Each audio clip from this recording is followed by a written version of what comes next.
Hello everyone, तो आज के इस वीडियो में हम एक्सरसाइज 7A का एग्जांपल नंबर 3 सॉल्व करेंगे। ठीक है, तो देखते हैं क्वेश्चन क्या है। क्वेश्चन है in the given figure in triangle ABC DE parallel to BC so that AD is equal to 4x minus 3 centimeter, A is equal to 8x minus 7 centimeter, BD is equal to 3x minus 1 centimeter and C is equal to 5x minus 3 centimeter. Find the value of x. ठीक है, तो यहाँ पे देख पा रहे हैं कि इस फिगर में DE लाइन सेगमेंट जो है वो BC के पैरेलल है और यहाँ पे AD, BD, AE और EC का लेंथ दिया हुआ है वो भी x के टर्म में। ठीक है, यहाँ पे AD 4x माइनस 3 है, AE 8x माइनस 7 है, यानी कि जितने भी साइड का लेंथ दिया हुआ है वो x के टर्म में दिया है और हमें लास्ट में वैल्यू ऑफ x यानी कि x का वैल्यू बताना है क्या होगा। ठीक है, चलिए सॉल्यूशन देखते हैं इसका। तो इस क्वेश्चन को भी सॉल्व करने के लिए हम थेस थ्योरम का यूज करेंगे, क्योंकि हम यहाँ पर देख पा रहे हैं कि इस फिगर में एक ट्राइंगल दिया हुआ है जहां पे DE लाइन सेगमेंट BC के पैरेलल है, यानी कि ट्राइंगल के किसी एक साइड के पैरेलल है और DE लाइन सेगमेंट बचे हुए दोनों साइड को इंटरसेक्ट कर रहा है और जो भी इंटरसेक्टिंग पार्ट्स है उनका लेंथ दिया हुआ है x के टर्म में। तो हम आसानी से थेस थ्योरम का यूज करके इस क्वेश्चन को सॉल्व कर लेंगे। ठीक है, तो जो पहले गिवन है उसको लिखते हैं।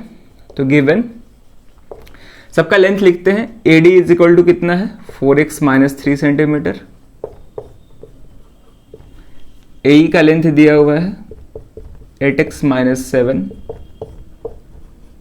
ठीक है, BD है 3x माइनस 1 सेंटीमीटर और C का लेंथ दिया हुआ है 5x माइनस 3 सेंटीमीटर।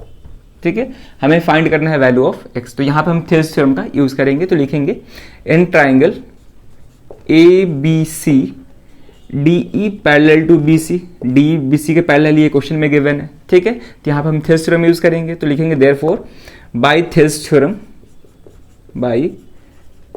थ्योरम। ठीक है, तो सारे पार्ट्स का रेशियो यानी कि AD अपॉन BD इक्वल होगा AE अपॉन EC के। ठीक है ना, थेस थ्योरम में ये होता है। तो यहाँ से हो जाएगा AD और यहाँ पे हम छोटे वाले पार्ट का रेशियो ले रहे हैं, क्योंकि यहाँ पे जो भी लेंथ दिया हुआ है वो छोटे वाले पार्ट का ही लेंथ दिया हुआ है, इसलिए हम छोटे वाले पार्ट का यहाँ पे रेशियो ले रहे हैं। ठीक है, तो AD अपॉन BD इक्वल होगा AE अपॉन CE के, या फिर EC AE अपॉन CE। ठीक है, अब केवल वैल्यू सब्स्टिट्यूट करना है। AD क्या है यहाँ पे 4x minus 3 divide by BD का लेंथ है 3x माइनस 1 इक्वल AE का लेंथ कितना है 8x माइनस 7 और CE है यहाँ पे 5x माइनस 3।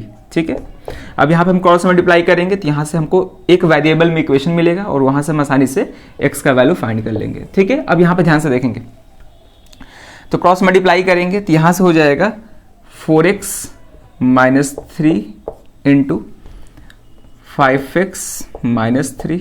ठीक है, 4x minus 3 5x minus 3 equal होगा। अब ये जो इससे मल्टीप्लाई होगा तो यहाँ पे लिख रहे हैं 8x minus 7 into 3x minus 1।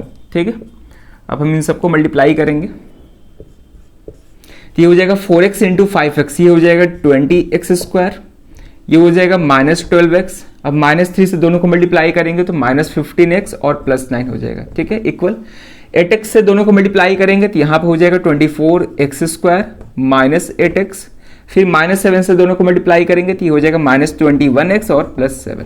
ठीक है, चलिए तो यहाँ से हो जाएगा 20x स्क्वायर और यहाँ पे हम देख पा रहे हैं माइनस 12x और माइनस 15x दोनों लाइक टर्म्स है, दोनों को ऐड कर सकते हैं तो ये हो जाएगा माइनस 27x प्लस 9 इक्वल यहाँ पे हो जाएगा 24x स्क्वायर। इन दोनों को ऐड करेंगे तो माइनस 29x हो जाएगा प्लस 7। ठीक है, अब सारे टर्म्स को एक तरफ करेंगे तो यहाँ से हो जाएगा 20x स्क्वायर को उधर भेजेंगे तो 24x स्क्वायर में से माइनस हो जाएगा जो कि 4x स्क्वायर बचेगा।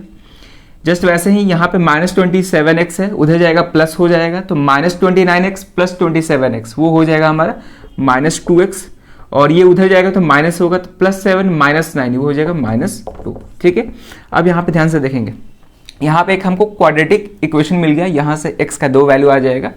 तो पहले हम क्या करेंगे कि सारे टर्म्स में से दो कॉमन कर सकते हैं, तो 2 कॉमन कर लिए। यहाँ पे क्या बचेगा 2x स्क्वायर, यहाँ पे माइनस x और यहाँ पे माइनस 1। ठीक है, अब ये 2 मल्टीप्लीकेशन में है, उधर जाएगा तो 0 से डिवाइड हो जाएगा और जीरो को किसी भी नंबर से डिवाइड करेंगे तो जीरो ही होगा, यानी कि फाइनली हम लिख सकते हैं 2x² minus x minus 1 equal to 0।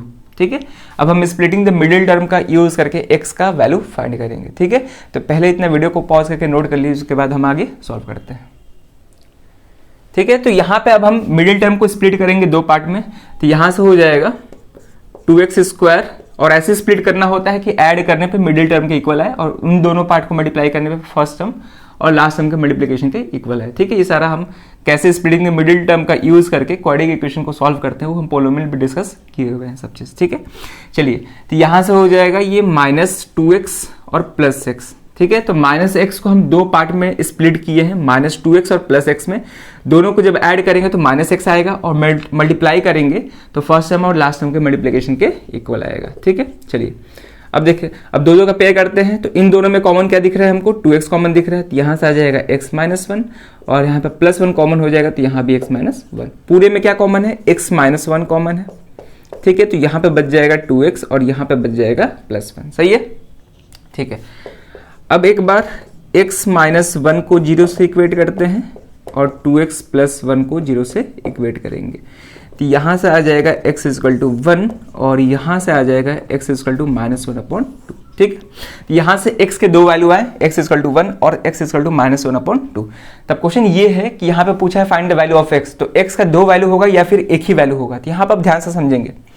अगर हम x = -1/2 लेते हैं और यहां पे किसी भी, जैसे कि यहां पे हम कहीं भी रखते हैं 4x - 3 में ही x का वैल्यू रखते हैं, तो जो भी AD का वैल्यू आएगा वो नेगेटिव आएगा, आप चेक कर सकते हैं। अगर हम AD = 4x - 3 के जगह पे x के जगह पे -1/2 पुट करते हैं तो यहां से आ जाएगा AD = 4, x के जगह पे आप पुट करेंगे -1/2 और यहाँ पे -3, ये हो जाएगा -2 -3, यानी कि आ रहा है -5 आ रहा है। ठीक है, यानी कि अगर हम x के जगह पे -1/2 सब्स्टिट्यूट करते हैं तो वहां से जो भी साइड का लेंथ आ रहा है वो निगेटिव आ रहा है, और कभी भी लेंथ या डिस्टेंस निगेटिव नहीं हो सकता है, इसलिए हम x = -1/2 को नहीं लेंगे, क्या लेंगे, x = 1। आप 1 कहीं भी सब्स्टिट्यूट करिए x की जगह पे, हमेशा जो रिजल्ट आएगा वो पॉजिटिव ही आएगा। अगर यहाँ पे 1 सब्स्टिट्यूट करेंगे तो 4 × 1 4 होगा, 4 - 3 1 आएगा, यहाँ भी 8 - 7 1 होगा, और यहाँ पे 3 - 1 होगा जो कि 2 हो जाएगा, और यहाँ पे 5 - 3 2 आएगा। ठीक है, तो अगर x = 1 सब्स्टिट्यूट करेंगे तो सारे साइड का लेंथ पॉजिटिव आएगा, अगर -1/2 सब्स्टिट्यूट कर रहे हैं तो लेंथ निगेटिव आ रहा है, और लेंथ या डिस्टेंस कभी भी निगेटिव नहीं होता है, इसीलिए हम x = -1/2 को कंसिडर नहीं करेंगे। हमारा आंसर क्या होगा, x = 1 होगा। ठीक है ना, तो लिखेंगे सिंस, ऐसे लिख सकते हैं, since length can never be negative. ठीक है, और बाकी के यहां पे हम लिख रहे हैं। ठीक है, ठीक है, तो since length can never be negative therefore x not equal to -1/2, तो हेंस x का वैल्यू क्या होगा, हेंस x = 1, यही हमारा आंसर होगा। ठीक है, तो हमसे यही पूछा था find the value of x, तो x का वैल्यू क्या होगा, 1 होगा। ठीक है, चलिए, तो ये क्वेश्चन CBSE बोर्ड 2002 के कंपार्टमेंटल एग्जाम में पूछ चुका है, तो इंपॉर्टेंट क्वेश्चन था। क्लियर है, तो क्वेश्चंस को प्रैक्टिस करते रहिए, कहीं भी कोई दिक्कत आए जरूर आप उसको कमेंट करिएगा। वैसे ये काफ़ी आसान क्वेश्चन था, ठीक है ना, बस x का वैल्यू फाइंड करना था। तो चलिए फिर इस वीडियो में ये क्वेश्चन रखते हैं, अब मिलते हैं नेक्स्ट वीडियो में नए क्वेश्चन के साथ। Thank you.